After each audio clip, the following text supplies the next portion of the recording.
warahmatullahi wabarakatuh. Apa kabar teman-teman semuanya? Masih sehat, masih semangat, dan mudah-mudahan dilancarkan dalam segala urusan, dimudahkan dalam segala persoalan. Nah, teman-teman hari ini berbahagia sekali, puji syukur alhamdulillah kembali lagi Mas Oji Channel bisa membersamai teman-teman dimanapun saat ini sedang berada.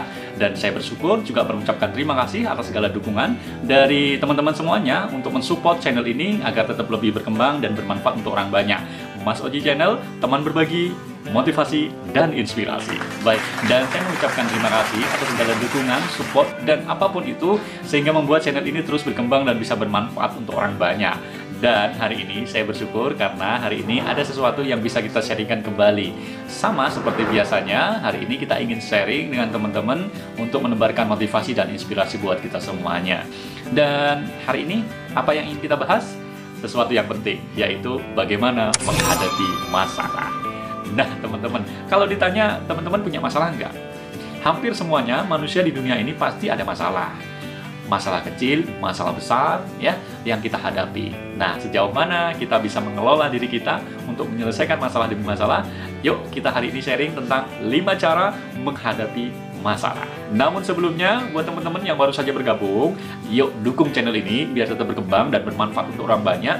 Caranya bagaimana? Jangan lupa menekan tombol like, share, dan subscribe. Juga bisa tuliskan komentar-komentar kalian di sini. Mudah-mudahan bisa menjadi ajang silaturahim dan kita bisa saling terus berbagi untuk menebarkan manfaat melalui channel ini. Nah, langsung saja, yuk kita masuk kepada 5 cara menghadapi masalah. Kita izinkan dulu ya intronya, biar lewat dulu. Yuk, intronya lewat.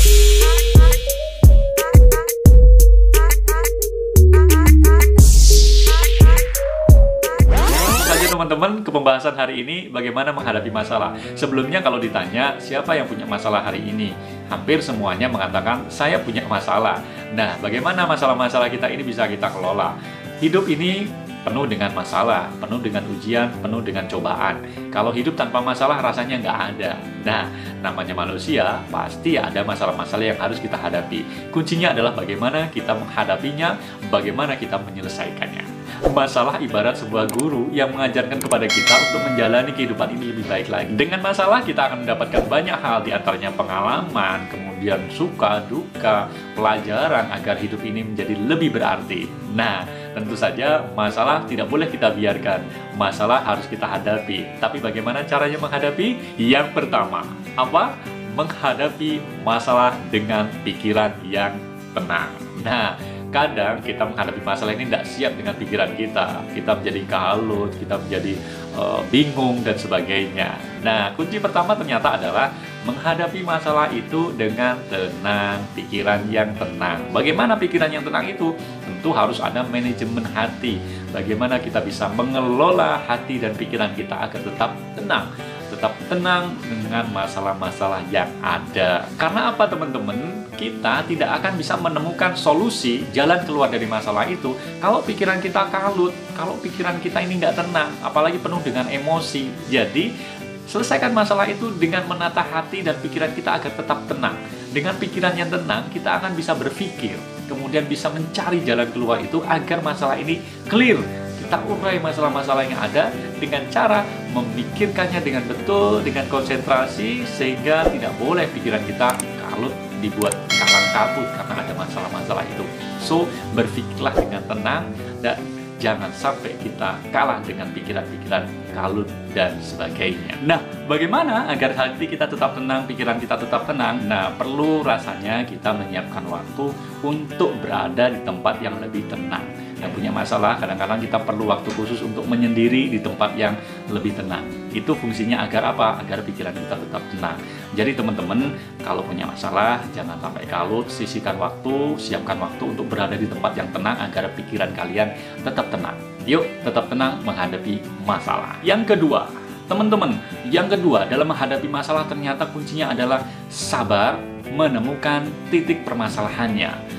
Kadangkala kalau kita sudah penuh dengan masalah, kita tidak sabar untuk segera mencari titik permasalahannya. Padahal ini penting digunakan untuk kita agar kita tidak salah. Kadang-kadang kalau kita tidak sabar, kita langsung menentukan masalahnya, mengkambing hitamkan sesuatu yang sebenarnya bukan titik masalah. Kita menyalahkan seseorang mungkin, menjadikan ini sebagai penyebab ya, tanpa memikirkan jangka panjangnya. Jadi sabarlah teman-teman untuk mencari titik permasalahannya. Sebenarnya masalahnya itu, titik permasalahannya di mana? Masalah-masalah ini kenapa bisa terjadi dan bagaimana agar masalah ini tidak terjadi?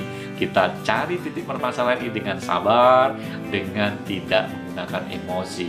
Kalau kita emosi, tidak sabaran, kita langsung menyalahkan seseorang misalnya, atau menyalahkan sesuatu, bisa-bisa salah. Karena belum tentu sesuatu atau seseorang itu yang memang betul-betul menjadi titik permasalahannya. Jadi teman-teman sabar ya, cari dengan tenang, kemudian titik permasalahannya temukan dengan kesabaran. Jangan terburu-buru langsung menyalahkan sesuatu atau seseorang. Bisa jadi kesalahan itu ada dalam diri kita. Jadi jangan sembarangan kita langsung tidak sabaran menemukan titik permasalahannya. Sabar, sabar, dan sabar. Mudah-mudahan masalahnya akan segera hilang. Yang ketiga teman-teman, bagaimana ketika kita bisa menghadapi masalah dengan baik, yaitu melupakan rasa dendam dan benci di dalam hati dan tetap berpikiran positif. Oke, pikiran lagi-lagi harus positif. Ketika sedang terjadi permasalahan, biasanya kita diliputi dengan rasa benci dan dendam, entah dengan apapun, entah dengan siapapun, sehingga pikiran kita munculnya adalah muncul pikiran-pikiran negatif. Maka solusinya adalah hilangkan dendam, hilangkan kebencian di dalam hati, dan tetap berpikiran positif. Ini cara yang ketiga agar kita bisa menyelesaikan masalah itu dengan baik dan benar, supaya masalah yang kita hadapi ini bisa clear, bisa segera selesai. Jangan dihadapi dengan rasa dendam, dengan rasa benci. Apalagi pikiran-pikiran yang ada di dalam diri kita itu adalah pikiran-pikiran negatif. Maka pasti saja tidak akan bisa menyelesaikan masalah-masalah yang ada. So teman-teman, jangan ada dendam di dalam hati, jangan ada rasa benci dalam diri kita, dan tetaplah berpikiran positif. Ini salah satu kunci dalam menyelesaikan masalah. Yang keempat, nah apa teman-teman yang keempat? Bagaimana agar menyelesaikan masalah dengan baik, menghadapi masalah dengan baik? Yang keempat adalah jangan sampai kita terhasut dengan tindakan-tindakan yang beresiko. Kadang karena ada luapan emosi, kita tidak sabar, kita berpikir dengan hati yang buruk dan dendam. Kadang-kadang kita melakukan tindakan-tindakan yang akhirnya menyakiti orang lain, melakukan hal-hal yang tidak terpuji, memalukan, bahkan memalukan keluarga, memalukan semua orang, sehingga ini sangat beresiko. Menyakiti diri sendiri dengan meminum minuman keras misalnya, itu pelampiasan yang salah. Ya, kadang-kadang ada orang yang kalau lagi stres atau lagi banyak masalah, membuat tenangnya dengan cara konsumsi minuman-minuman keras misalnya. Nah, itu saya kira bukan cara yang tepat untuk melakukan hal-hal yang seperti itu dalam menghadapi setiap masalah.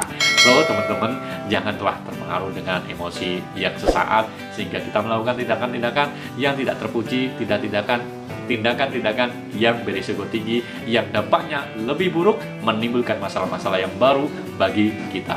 Nah, yang kelima adalah yang terakhir. Sebenarnya masih banyak lagi, tapi kita sampai kelima aja ya.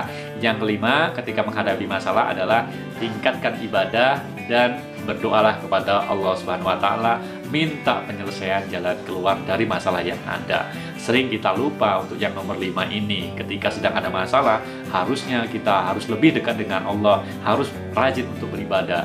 Jadi jangan sampai lupakan Tuhan, jangan lupakan Allah dalam menyelesaikan masalah. Masalah yang ada itu datangnya dari Allah. Maka Allah jugalah yang akan menyelesaikan, membantu menyelesaikan kita. Jadi jangan sampai kita menjadi jauh dengan Allah, tapi dekatkan dengan Allah dengan cara tambah rajin ibadahnya, rajin berdoanya. Mudah-mudahan masalah itu segera terurai. Karena apa? Allah itu nggak bakal membebani kita di luar kemampuan kita. Setiap masalah itu pasti ada jalan keluarannya. Setiap masalah itu pasti sudah diukur kadar kemampuan kita untuk menyelesaikannya. Jadi jangan khawatir teman-teman, tingkatkan ibadah saja dan semakin rajin beribadah sama Allah Subhanahu wa Ta'ala.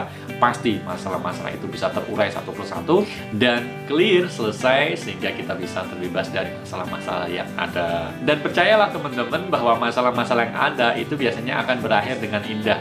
Setiap ada masalah biasanya akan menyisakan sebuah hikmah. Setiap ada masalah itu selalu berakhir dengan sesuatu yang pastinya Allah sudah memberikan kesempatan untuk kita, menemukan hikmah dan kebaikan dari masalah-masalah yang ada itu. Ambil pelajaran dan pasti kita akan bersyukur atas segala masalah itu.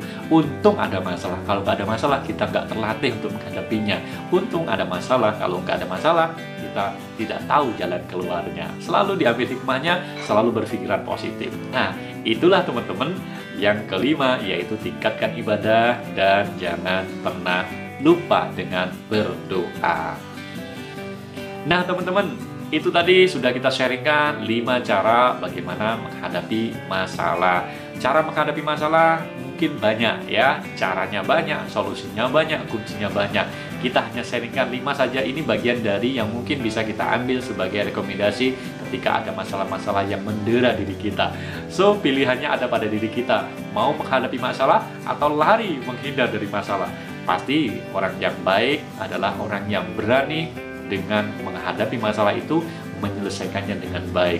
Jangan kita lari dari kenyataan, karena sejatinya masalah itu dibuat untuk kita, untuk menguatkan diri kita, untuk menjadikan diri kita pribadi yang lebih dekat lagi sama Allah. Nah teman-teman, itu aja yang bisa kita sharingkan hari ini. Sekali lagi, yuk kita hadapi masalah ini dengan benar.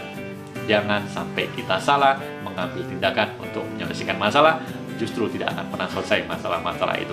Mudah-mudahan teman-teman selesai masalahnya ya. Dan sekali lagi sebelum berakhir, saya sekali lagi ingin mengaturkan terima kasih atas semua dukungan yang disampaikan kepada saya melalui channel ini, baik melalui komentar, baik melalui Instagram, baik melalui pesan-pesan singkat melalui WA. Saya mengaturkan terima kasih atas segala dukungannya, dan tetap stay di channel ini.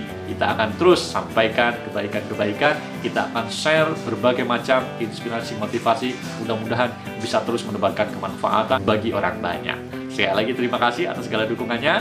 Jangan lupa sebelum saya akhiri, yang belum tekan tombol like, share, dan subscribe, yuk tekan bareng-bareng supaya kita bisa terus membersamai teman-teman. Jangan lupa juga ya, tekan tombol loncengnya supaya ada notifikasi ketika kita update konten, teman-teman bisa langsung update juga ya. Baik teman-teman, kita akhiri dulu. Sampai ketemu nanti ya di konten-konten berikutnya. Saya akhiri dengan terima kasih atas segala perhatiannya. Mohon maaf atas segala kekilauannya. Wassalamualaikum warahmatullahi wabarakatuh.